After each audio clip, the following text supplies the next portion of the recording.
Hello बच्चों, तो आओ प्रश्न को देखते हैं। एक लंबवृत्तीय शंकु का आयतन 9856 सेंटीमीटर क्यूब है। इसके आधार का व्यास 28 सेंटीमीटर है।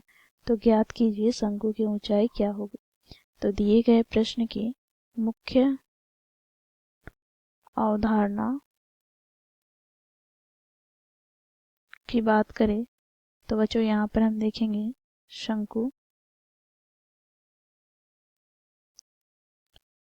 का आयतन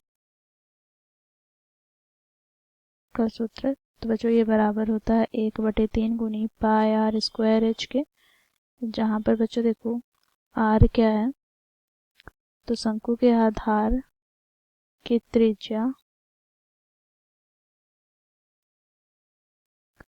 तथा एच क्या है, तो शंकु की ऊंचाई।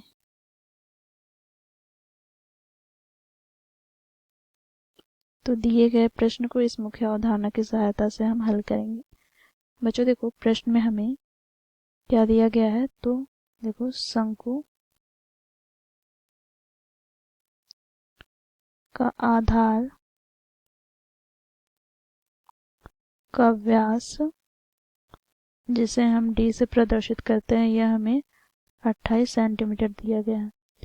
तो यहाँ से बच्चों हम त्रिज्या ज्ञात करें जिसे हम आर से प्रदर्शित करते हैं, तो ये क्या हो जाएगा d/2, अर्थात 28/2। 2 से विभाजित करेंगे तो यहाँ पे 2 का 2, 2 चौके 8, तो हमें 14 सेंटीमीटर त्रिज्या प्राप्त हो गया। ठीक है। अब बच्चों देखो साथ ही यहाँ पर हम देखेंगे तो हमें शंकु का आयतन क्या दिया गया है, तो देखते हैं यहाँ पे 9856 सेंटीमीटर क्यूब। बच्चों देखो शंकु का आयतन ज्ञात करने का सूत्र मुख्य अवधारणा में हम लोगों ने देखा क्या होता है, तो 1/3 गुनी पाई आर स्क्वायर एच बराबर क्या हो जाएगा, तो 9856 के।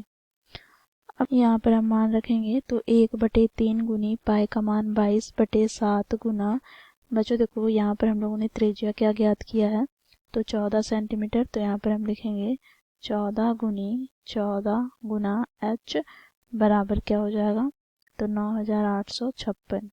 अब बच्चों देखो यहाँ पर जो पद विभाजित हो रहे होते हैं उसे हम विभाजित करते हैं, तो 7 दूनी 14। ठीक है।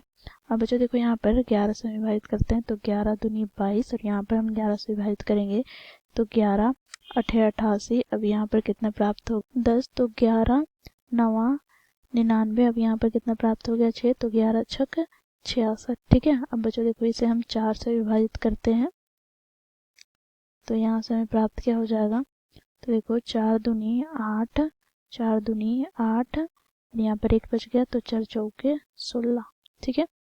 अब बच्चों देखो यहाँ पर हम इसे 7 से विभाजित करते हैं, तो 7 दूनी 14, और यहाँ पे 7 21, यहाँ पर 7 दूनी 14। पुनः 2 से विभाजित करते हैं तो 16 बार। तो यहाँ से हमें क्या प्राप्त हो जाएगा, तो h बराबर हमें प्राप्त हो जाएगा 16 गुना 3, अर्थात यहाँ से हमें h प्राप्त क्या हो गया, तो 16 तिया 48 सेंटीमीटर। तो हम लिखेंगे अतः शंकु की ऊंचाई जिसे हम h से प्रदर्शित करते हैं, यह 48 सेंटीमीटर हमें प्राप्त हुआ। तो दिए गए प्रश्न को इस प्रकार हम लोगों ने मुख्य अवधारणा की सहायता से हल किया है। आशा करती हूँ आप लोगों को यह प्रश्न समझ में आया होगा। धन्यवाद।